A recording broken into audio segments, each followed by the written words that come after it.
West Coast Focus, sponsored by the Center for Photographic Art at the Sunset Center in Carmel, California. I'm your host, Steve Zmak, and for the next hour, I'm going to take you on a visual journey through the works of several Monterey County photographers, all of whom call Richard Garrod mentor and friend. Richard Garrod arrived permanently in Monterey in 1962 from Southern California after shooting here for a decade with Edward and Brett Weston, Ansel Adams, Minor White, and many others that would come to define the West Coast genre. He just moved back to San Diego a couple months ago to be closer to his family, and we all miss him. He's known as Dick Garrod to his friends, of which there are many. To enlighten us on the artists behind the imagery, today I have three West Coast photographers on our panel. Barbara Moon Batista, welcome.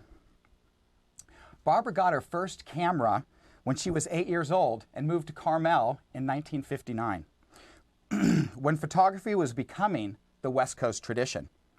She even babysat for Cole Weston and Al Weber as a teen and cleaned their darkrooms for an extra 50 cents. She holds a BA in photography and started a commercial studio here with her husband Fernando in 1974. She has the distinction of being the first to have a commercial photo exhibit at the Brooks Institute of Photography in Santa Barbara and is the recipient of many awards for her work. She teaches a number of photo classes at Cal State Monterey Bay and the Pacific Grove Adult School, and she now organizes the annual rendezvous of 50-plus photographers started by Al Weber in 1988. Good to have you here, Barbara. Thank you. Tracy Vallot. Hi, Steve. Built his first darkroom in 1957. When he was 10 years old. Tracy now has over 50 pieces in the collections of museums and foundations.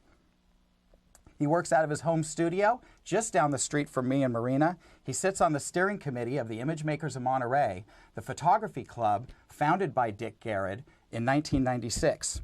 And he was just a featured lecturer at the Center for Photographic Art. Welcome, Tracy. Hi, Steve. Happy to be here. Jack Wasserbach works mostly in black and white and divides his time between commercial assignments and dynamic fine art imagery that builds upon the photographic traditions of the Monterey Peninsula. He holds an AA degree in photography from the Art Institute of Boston and a BFA from the California College of Art in Oakland. His photographs are included in the collections of the Cochran Gallery in Washington, D.C. and the Center for Creative Photography in Tucson. He is currently the director of the Image Makers of Monterey. Good to have you here, Jack. Thank you. So now I want to introduce you to Dick Garrod through his imagery, his vision as an artist, and his impact on other photographers through a short film that features clips from an extensive interview conducted by our panelist, Tracy Vallot. And we're going to talk more about that interview process when we come back from the film. For now, enjoy.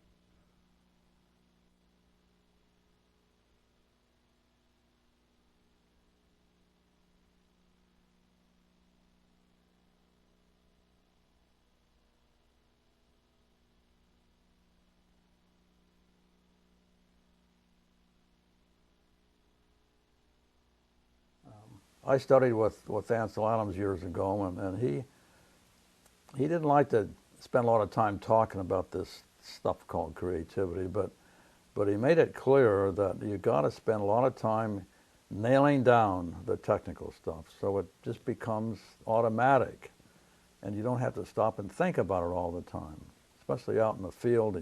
He taught the zone system. Well, you can spend your whole damn time calculating the zone system. Yeah, right. And you never get around to, pretty soon the light's gone or whatever. And so you've got to learn the technical stuff so it's just fluid. When you're out in the field and you're working, it just happens because you know it, you feel it, and you get it out of the way. And concentrate on your inside, your mind, your feeling, how you're responding. what does that mean to somebody that sees this thing the way I see it? That goes beyond your technical equipment. Having been with Miner, Yeah. he taught us that when you see clouds, when you see things that we photograph, that there's more to it than just what zone is that going to be on, and so on. He said it's very deep inside of you what the meaning for those things. It can. Some pictures have no meaning. They're just reproductions of the thing itself. But what you're trying to achieve is to go beyond the thing and capture this feeling, the important thing that we're here to experience is our feelings. You know, I don't just experience other people and the things in this world just for the thing that they are. It's this emotional feeling thing. One picture that I put on the cover of my first book, Visual Prayers, it's a picture of a broken window glass on an automobile in a junkyard.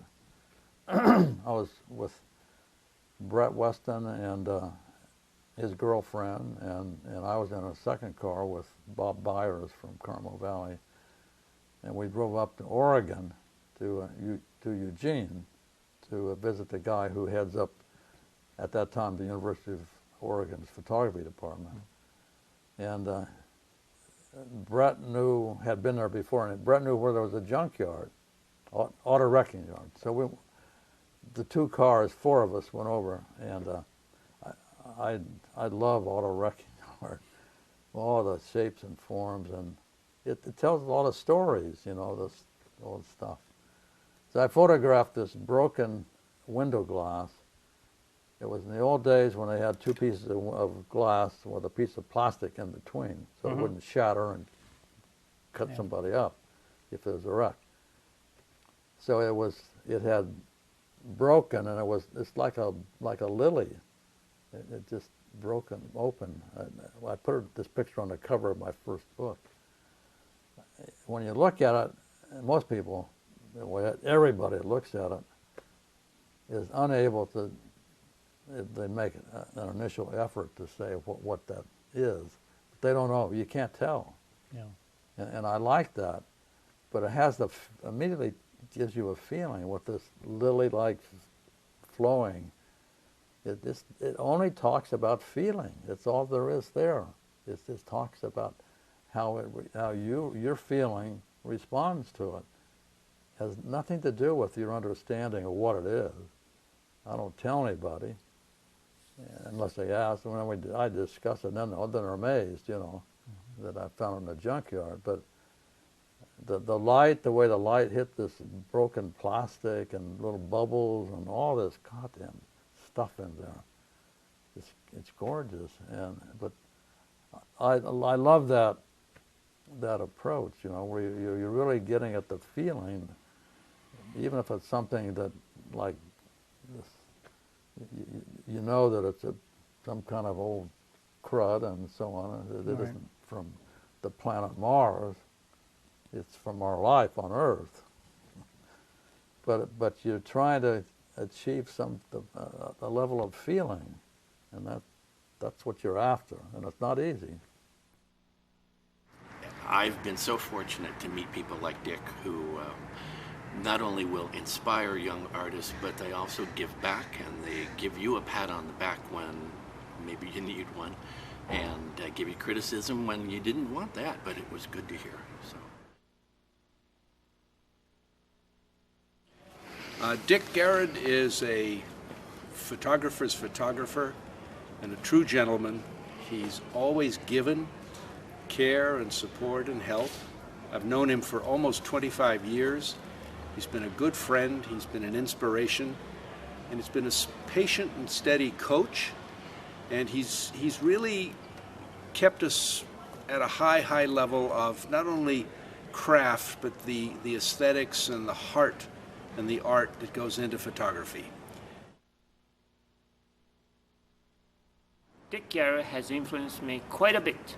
since my days in college at the MPC with Roger Vermeer's class. And I was one of Roger's students, and Roger had Dick come in to show us some of his work, and I was so impressed with his works. I was just basically lost in seeing his work and how beautiful it was and how simple it was. When I moved here 22, 23 years ago, I was wanting to learn how to use my 4x5 camera. And I went to a meeting and somebody said, I can't remember which club it was, and somebody said, Dick Garrod's the person for you. And yes, I did several workshops with him. I went to Zion with him, and we did some up and down the coast. And yes, I learned a lot from Dick. I took some wonderful 4x5 cameras, photographs. And I had my own darkroom and processed my own film. I did color as well as black and white. I know Dick was really into black and white, but I really liked color. And I think on the side he was sneaking into color as well. He's just a wonderful teacher. He's patient, and he's got so much knowledge.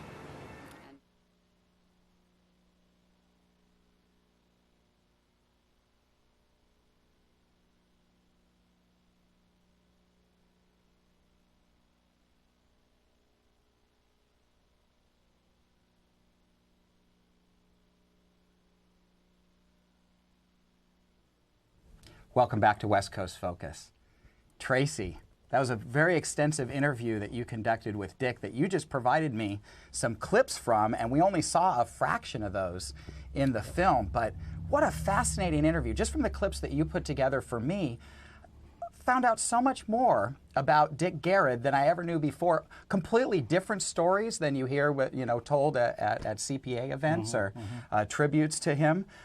Just really fascinating. Tell me more about the process and where that project's going. Well, the project's been sitting on my hard drive for about 6 months now. I need to get it together to get his images cut in to the video. The whole interview lasted about 2 hours. It was a 2-camera shoot, just the two of us. And Dick's a friend of mine. I haven't known him as long as your two other panelists have, but we hit it off early on because we both do a similar kind of photography, and so we appreciated each other's photography. And I'd go over to his house every now and then, and we would chat about photography generally. And I thought, what a great idea to get some of these chats on film. So, with some reluctance on Dick's part, to be sure, he finally agreed to come over to my place, and I, set up a backdrop and a couple of cameras, and we just sat down and had a conversation like we normally do. And it kind of rambled around. It wasn't scripted. The first part was talking about photography generally. This middle third was talking about his work and how he approached it, and the last bit we just plopped open a couple of his books and started going through them, and anytime he found one he wanted to comment on, he made a comment, and I tried to stay out of that part. Where do you foresee this project going in a larger piece where people can really enjoy this interview? I'm hoping to get a nice cohesive 30 minutes out of it, and I haven't decided yet whether or not I want the thrust of it aimed at new photographers who would benefit from Dick's insight, and that was what was most important to me photographically about my friendship with him, or whether it should be a recording, a documentary of his own thoughts about his own work. And there may in fact be two in there. Oh boy, I'm lining myself for a lot of work. Oh, but it's a great interview, and I think it couldn't have been done by anyone who just sat down and met Dick. It had to be somebody who knew Dick as well as you to make it to really bring that information out, bring him to a comfort level to bring that information out. So well done. Yeah, thank you. He was nervous for the first couple of minutes, but pretty soon he realized it was just him and me chatting. Right. And he settled back in his chair, and everything was great. Jack, what's your favorite Dick Garrod memory? My favorite memory of Dick is when we were part of the steering committee early on, probably in 1999, I think it was. For the image makers? Yeah, for the image makers. And we were sitting around in Dick's house because we had the meetings a lot of time at his place. And there was, about 6 of us at the time. And we were talking about a person who was looking at becoming a member of the image makers. And we were thinking that this person, we had seen this person's work, and we felt that it wasn't quite up to our standards or image maker standards that have been put in place since 1996.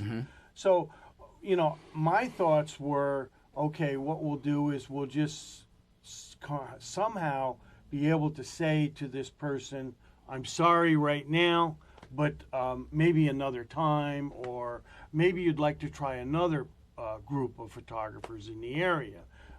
And so that's where my train of thought was. And all of a sudden, Dick said, what if we mentor this person? And I just had this shift in myself that totally 180 degrees from where I was thinking, and I think the other people were thinking. So we thought, what does that look like? And Dick went into about what could be done with this person, how we could go out with this person, go photographing, sit down with him, talk to him, just giving your knowledge and your expertise. So that's what we thought about, and because Dick said, he said, if we can do this, this is closer to what the image makers is for me, and why I founded it. And he said, otherwise, if we don't do this, we're a bunch of photographers that just show pictures. And so from that moment on, I had shifted my thought about image makers, about my photography, and about photography in the West Coast, and what could come from that, I would say. So, well, I think a significant component to the West Coast tradition is education, mentoring, and passing on knowledge. It's not artists being selfish with their techniques, like, I figured out how to do this and I'm not going to share it. It's always an open exchange of knowledge, always bring younger, less experienced photographers along. Barbara, you teach a lot of photography. Yes. How has Dick Garrod's teaching style influenced your teaching style?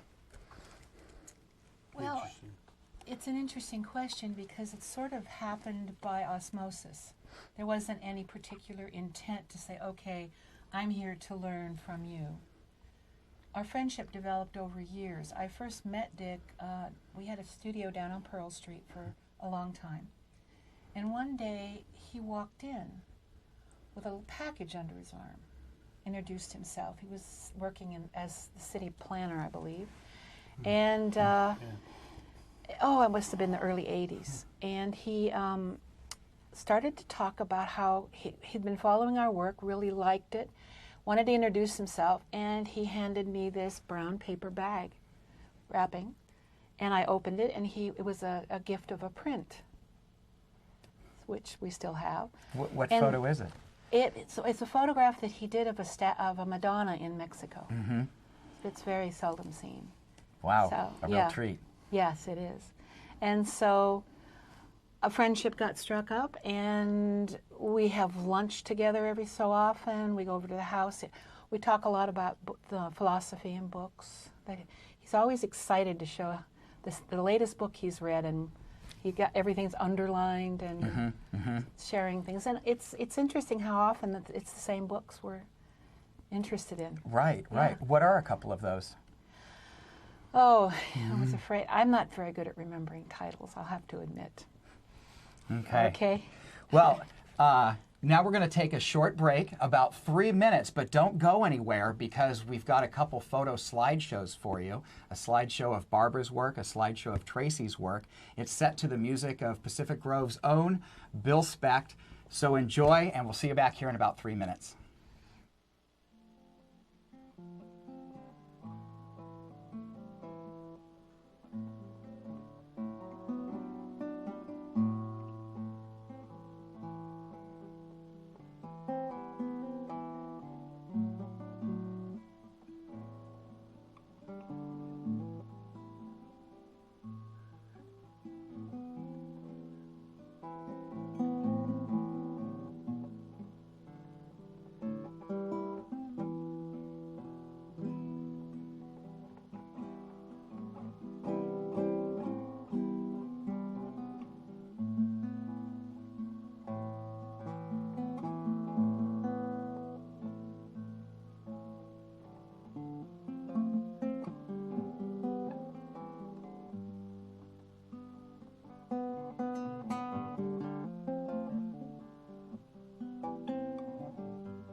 Welcome back to our discussion on Richard Garrod's influence on West Coast photography.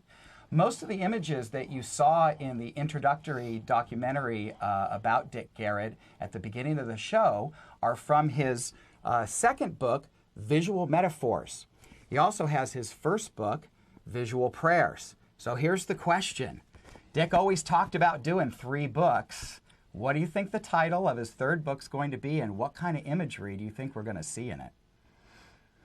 Well, I come up with visual celebration. It just seems like, the icing on the cake. And I know that the images will be just amazing. And Dick's work, I remember from the beginning when I was first an image maker in 1997. And when Dick would show his work at the meeting, I would run up and say, "Can I help you with them?" Because I remembered that I loved to hold Dick's prints in my hand, because they were like, they were just something precious. Because from my knowledge of photography, they were just finely done. It didn't matter so much of the image, just how finely they were crafted. And I knew that the image was exquisite, zones, everything else would have been right there. So I loved doing that. So I always did that for Dick. But as far as the images, I can't even venture to say, what metaphors they will be. But I know it'll be wonderful. Maybe you guys have an idea. Tracy, of thoughts? what they would be. Well, you asked me earlier, and I said I actually had a thought. It would be, again, visual in the title. I think might be visual affirmations. Nice. Dick, because we discussed his books during the interview, it became clear to me that Dick was choosing images for visual metaphors and visual prayers based on his subjective interpretation of those images. And the visual prayer book has different kinds of images than the metaphors that are in the metaphors book. I'm not sure how he would interpret the word affirmation, but the images would all be classic Dick Garrod black and white abstracts, I'm pretty sure. Do you think, Barbara, it will be all new work, or do you think he'll be pulling work from the past that wasn't in his first 2 books? Like the photo that you talked about receiving from him. I do think that he's definitely diving into his archives at this point. He'll probably, his images are very poetic, so I do think whatever title he uses, it'll be like a haiku. He has a way of gathering all the elements into these elegant little, as Tracy said, little abstracts, but they actually pull you in deeper and deeper as you look at them longer. I kind of feel sorry for people who just whiz by them, because they really are a journey into a deeper part of your soul. It's something to spend some time and reflect on each image, not just rifle through the pages. Correct. But just sit with it in your lap or a print on the wall, and just maybe discover something about yourself. And every time I look at Dick's work, I see something different, which is unique to a visual artist. Yeah. The print that I have of his, my favorite, it's the one of the big jet of water being released by the dam. So all you're seeing, it's cropped, so all you're seeing is this wall of horizontal white water, and just down below is a horizon with a couple little trees. And it's just an amazing, I shoot a lot of water out in nature, but this just blew me away to have something like a man-made element, but shot so eloquently. And I'm always finding, seeing little faces or animals or things in that jet of water. Reminds me a lot of the scene in J.R.R. Tolkien's Lord of the Rings, when the river rises up and all the white horses are. So I always see white horses in that water. In 1968, there was an Aperture article where Minor White described photographs as prayers. Dick titled his first book "Visual Prayers," and that's and it has the passage from Minor White is in that book. How are photographs prayers for each of you? Okay, I'll start. Fine art photography is, first of all, it's a type of photography. It's not patting yourself on the back, oh, it's really good. It's a type of photography like wedding photography is a type of photography, and commercial photography and catalog, and on and on. It's photography that's designed to be appreciated as art and hung on the wall with that intent. That's essentially it. There's lousy fine art photography, and there's good fine art photography. Dick's is very good fine art photography. Like there are well-written prayers and poorly worded prayers. That's right. And the prayer aspect of it appeals to me. Metaphors to me strike me as a fairly, and I'm not putting Dick down for this, but it's a fairly obvious thing to do. I'm taking a picture of this, but it really means this. And if I did a good job, you'll understand that this means this. Visual prayers are much more personal. They are the photographer's own take on what's important, essentially important to him and in his reality and in his own life. And it's not aimed at communicating so much a specific thing as saying through the photograph, me, the artist, I find this to be an example of something that is really powerful and means something deep to me. You may or may not agree, but that's all right because it's my prayer. Very good. Jack, what do you think? Well, I was thinking about it. I think what Tracy said is accurate in a sense that prayers for me, I grew up Catholic. I was an altar boy. I was a choir boy. I did all of that for 12 years back in New York. And I noticed that when I'm like at the dunes at Oceano, that to me, it's the closest I could be to in prayer for me. It feels very spiritual for me to be on the dunes. And I started to experience that probably about 12, 15 years ago. I've been going there like 20 years. But it's, I think what Tracy's saying is also, it's your expression, it's your take on, for me, nature in the world, and to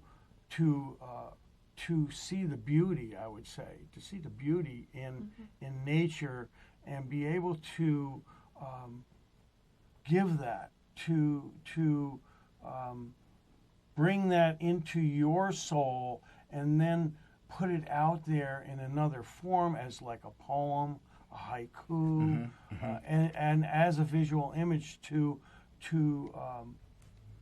transport the viewer into another place, I would say. And thinking back on Dick's work, knowing Dick as a person who is all giving, that's what his work, I think that's one of the biggest message Dick would like to have the viewer receive is his giving. So, I think in there might be a prayer in there.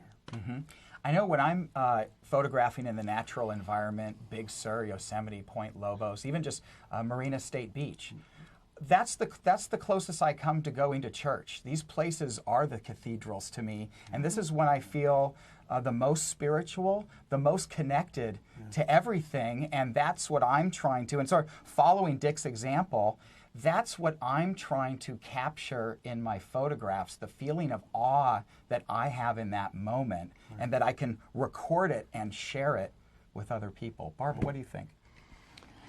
Well, I think every visual artist hopes that their relationship with their expression is a soul-to-soul experience, that it is my prayer and wish for you that you feel like I did at the moment that creation occurred, regardless of all the hoopla that goes on around our work. There are just moments in time that we're at one with what we're working with. In fact, most of the time the ego steps aside and there's just this silence.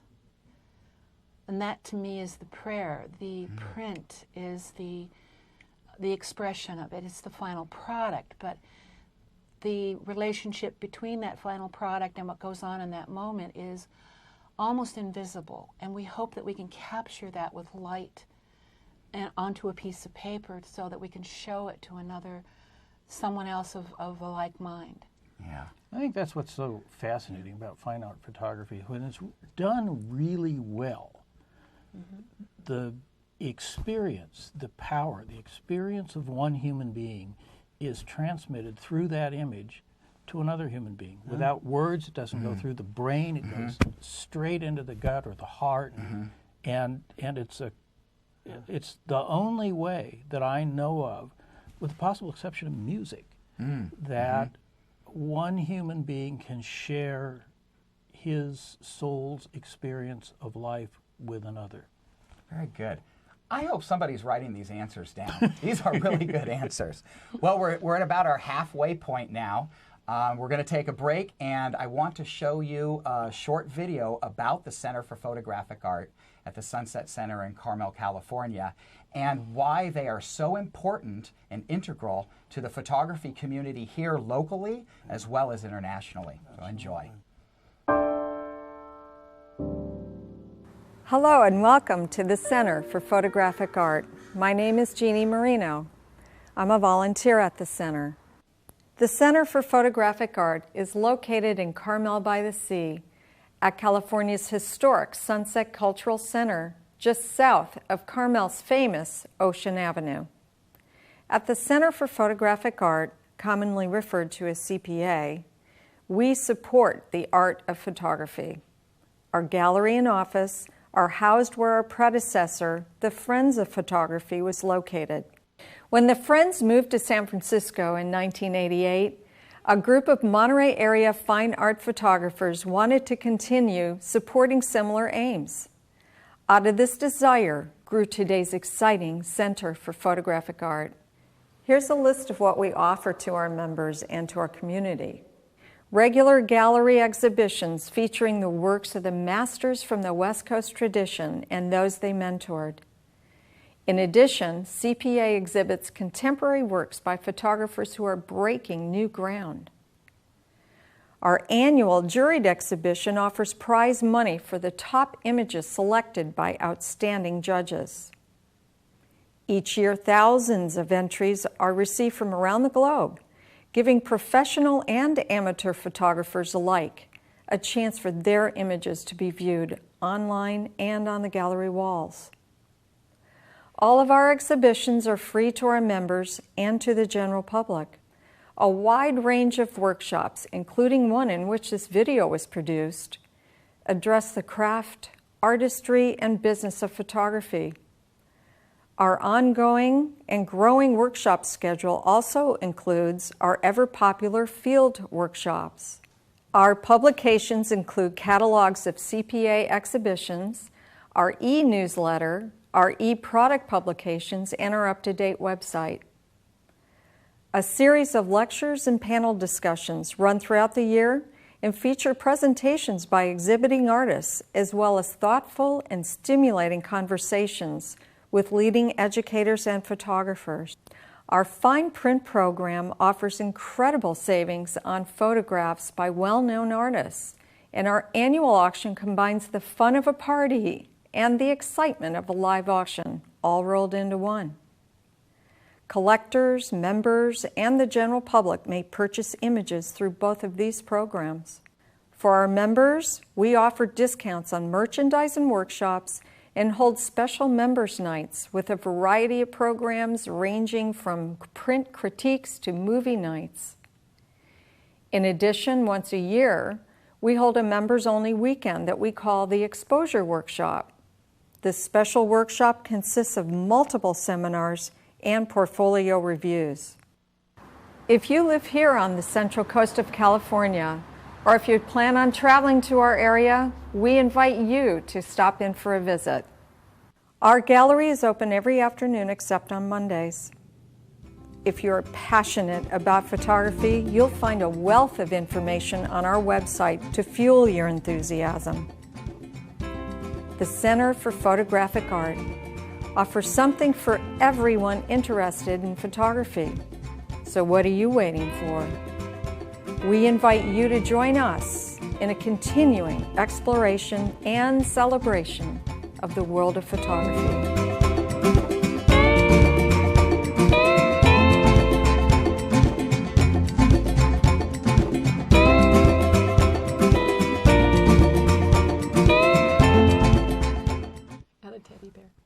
Welcome back. I enjoy so many things about CPA. And actually, you know, that video was made during one of their educational programs right there over a weekend. So really, really great educational offerings from them. But I think the annual portfolio competition and exhibit and their 8x10 fundraising exhibit, those are my two favorite things about CPA that I like to participate in. Barbara, what's your favorite thing about the Center for Photographic Art? Well, as a teacher, I really enjoy taking classes over to the exhibits because they go from looking at something on a computer screen, which is usually pretty much what happens nowadays. They don't see the visual print. And just watch them go through the process of discovering what a visual can look like on paper hanging on a wall. It's really magical for them. Yeah, I think for me, the end print, that's where it's finished. It's not the digital image on a display. It's getting it onto a piece of paper. Well, our generation was trained that way. Today's generation, or people who picking up photography in the digital age, don't always know that to begin with. So it's really an aha moment for them. So I think the exhibits really help the student come along quite quickly. And Tracy, you were just a featured speaker there. Besides your own speech there, what's your favorite offering at CPA? You know, you asked me during the break, and my whimsical answer is actually partly true. The new director, Brian Taylor, he's good. Is a delight to have there. He's been there for, I don't know, just under a year, something like that. That sounds about right. Yeah. And the guy's got a resume to die for. I know. He's fabulously knowledgeable. He's an extremely skilled photographer whose work's hanging in museums and all over the place.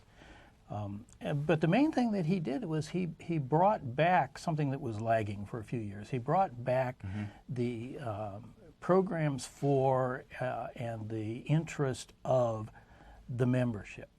And for a while that faded, but now it's back full steam. And there are courses, there are activities, the members are involved a lot. There are reviews of their own photographs, so you don't have to be a gee-whizzy photographer. If you're learning photography, if you're interested in pushing forward, you can join the CPA, come in, get your work reviewed in a non-threatening, nurturing environment. And that's certainly, I love the shows. You can't, some of the finest artwork you'll ever see it ends up hanging on those walls. But I think my favorite thing now is the turnaround to the involvement of the membership. New leadership. It's become quite a hopping joint. Yeah, I'm attending more events there. There's more social gatherings, more speakers, more portfolio reviews. The exhibits are always great. They switched over for exposure weekend to Pi Labs and are really running with that ball. So all good stuff. Jack, your wife Chris works there in the office manager, so you know CPA very well. What's your favorite thing? My favorite thing, I think for me, it started when I decided to move down here from Washington. And the first place I came to was the Center for Photographic Art. I felt that it was a home away from home. And since I was a fine art photographer, I thought, this is where I should go. This is where I should check in. It's the clubhouse. Yeah, I should check in and see what's happening, and they'll tell me what's happening in the area.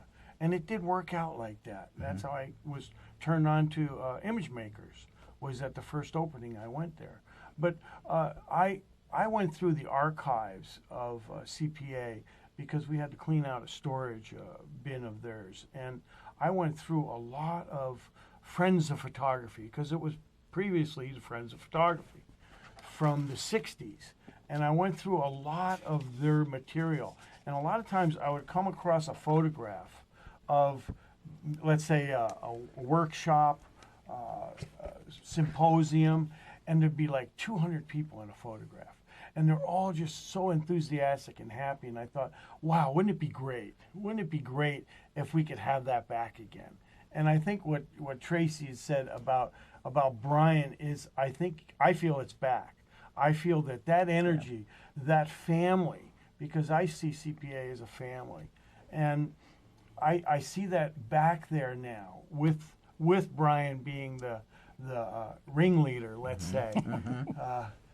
No pun about circus, but being at the helm, and he's brought back, I think, the vitality, the joy, the happiness, and he knows so many people. He's in tune. He's connected since he's a professor of the photography department at San Jose State for years, for like 30 years. So what we're getting as far as speakers and all are the top speakers in the world. So we have Brian and the staff to be thankful for that. So I'm loving where the CPA is right now, and I don't think it's ever been in a better place. Yeah, to go back to Brian's photography when he showed at the Image Makers meeting, I was just so blown away. I had no idea. The guy's good. Yeah, and also, a big thank you to him. He was so supportive in getting this television show even launched. Yeah, that's what I heard. So yeah, big thank you to Brian. Yeah. So let's talk about what's coming up over the next month at the Center for Photographic Art. We have on exhibit now the photographs of David Pace. David Pace has been photographing in the small country of Burkina Faso since 2007. And that exhibit runs through April 16th. It's free and open to the public. The gallery always is during their business hours. So part of the CPA lecture series, we have Nigel Poor. Nigel Poor explores the various ways people make a mark and leave evidence of their existence. She is interested in all forms of portraiture, even the most unconventional a way of taking or representing a person, not necessarily by their face or their body, but by other icons that might represent them. Her work explores the troubling question of how to document life and what's really worth preserving and documenting. There's a reception following the lecture in the main gallery. It's all on Friday, March 25th from 6:30 to 8 p.m. It's free for CPA members and $20 for the general public. And these lecture series, they take place in Carpenter's Hall at the Sunset Center. It's a big space, and it is always standing room only, so you want to be sure and get there early. And back to Brian, he and Ted Orland are going to be giving a workshop. Go on a photographic odyssey with Brian Taylor and Ted Orland from Joshua Tree to the Salton Sea, March 31st to April 3rd. It's an epic tour of the good, the bad, and the abandoned as they photograph the unnatural and natural landscapes of California's own homegrown Bermuda Triangle. Brian Taylor and Ted Orland are two seasoned photographers intimately familiar with the surreal corner of California, and it's limited to just 9 participants. 9 participants with these two great photographers for a couple days in a location like that. Priceless. So please check that out. And you can find out everything about CPA on their website. It's updated regularly. It's easy to remember, photography.org. Back to our discussion about Richard Garrod. Now, Jeff Nixon mentioned in the documentary that, sometimes he gives you a pat on the back and sometimes some criticism that you don't want to hear, but it's good medicine. So, Jack, what's a piece of criticism that Dick gave you that was hard to take but ultimately good medicine? Boy, that's a good question. For me, it was I was showing at an Image Makers meeting. Okay. And, black and white, abstract time exposures of water passing by rocks on the beach, really deep black shadows, and he called me out on not having enough shadow detail. And I even had this knee-jerk response. I even started to argue with him rather than come on, open your mind. Right. This is Dick Garrod giving you a piece of advice. Right. But I was defensive initially, and that went home from the meeting that night, got that image back up, started bringing out that shadow detail immediately. But I can't, I don't want to sound like I don't have a place to correct my work or something, but I've never heard him criticize. He always just says, great stuff, and he pats me on the back, you know, great photographer, you know. And my work is not really like Dick's, but he can appreciate that. So I don't remember any criticism that was negative from. Yeah, I don't either. Tracy, really, me? I'm the idiot in the bunch. You're the idiot, Steve. You know, I mean, Barbara? No, but I've watched him critique other people. And he always talks from a place of positivity, which has influenced my own teaching and critiquing. It's always about what he sees that they were trying to achieve, and perhaps they had stepped left or right or up or down or reframe. They may have made it elevated a little bit. So most of it was just generally good advice. All right, well, it's time for our last break, but again, stick around because we've got a couple photography slideshows that we've got images from Jack, and we've got my images, again, reflective of Dick Garrod's influence on us, and set to the music by our own Bill Specht, who's our guy in the control room today. So stick around. We'll see you back here in about 3 minutes to close the show.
Welcome back to West Coast Focus. Jack, as Adam Sandler is called the wedding singer, I think it's safe to say you are the wedding photographer. How many weddings have you shot in your career? Over 400. Wow. And the reason I love weddings is because it's a celebration. I don't think we celebrate enough. And for me to be, there's a dynamic that goes on in a wedding that I'm fueled by the love that's in the whole wedding. And so that fuels me, and I can go and go, and people will say, I can't believe you're still shooting. And I go, I'm just feeding off the love that's here. So I love doing weddings. And it shows in your work. Tracy, the Yes. portfolio you're working on right now, Minutia, we saw several of those images in your slideshow. Where are we going to see that project emerge? It's emerging on my website. Excellent. Which I think is probably going to come up on a scroll. Yeah, pretty Michael, soon. can we bring up Tracy's website? And the minutia is interesting. It's all originally 1/2 inch size or smaller, and blown up to 30 inches or larger. And that gives you a real strong organic feel. And I'm enjoying that process. Excellent. Barbara, you do a lot of commercial work here locally for Yes. ag business and architectural shots. What are some of the exciting stuff you're working on? Well, my partner and I, Fernando Batista Moon Studio, we juggle a commercial and teaching schedule and try to put fine art in there somewhere. We've photographing some portraits this week, and coming up we'll be doing a couple of hotels. Awesome. That's great. Yeah. Always new ones of those popping up now. Yes, they're always remodeling. So personally, I have 3 exhibits in the area. I have my a lot of what you saw in my slideshow up at the Carmel Valley Coffee Roasting Company in the Barnyard in Carmel. I have over 30 photos in State Senator Bill Monning's office here in Monterey, just a couple doors down from the AMP studio, and my vineyard photography at Pisano Winery on River Road outside Gonzales. So now I'd like to introduce you to a segment on this show we call Reflections in the Developer Tray, where I like to leave you with a little something to reflect on for the next month until we have our next show, which will be on April 7th. Enjoy.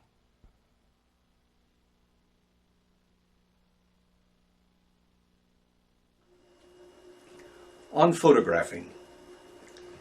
With a comfortable set of basic, serviceable, automatic craft skills in hand, let go of your mind and thoughts. Drop into your authentic, vulnerable self. Engage with yourself and your senses, intuition, and feelings. Trust your heart and your eye. Then join and connect in the moment with the underlying story and meaning to you, the beauty, joy, mystery, magic, and power of the person, place, object, situation, or time before you and around you. Reflect and present this joining and connection in your photographs, doing so through composition, texture, light, and color as you use your camera to draw with light.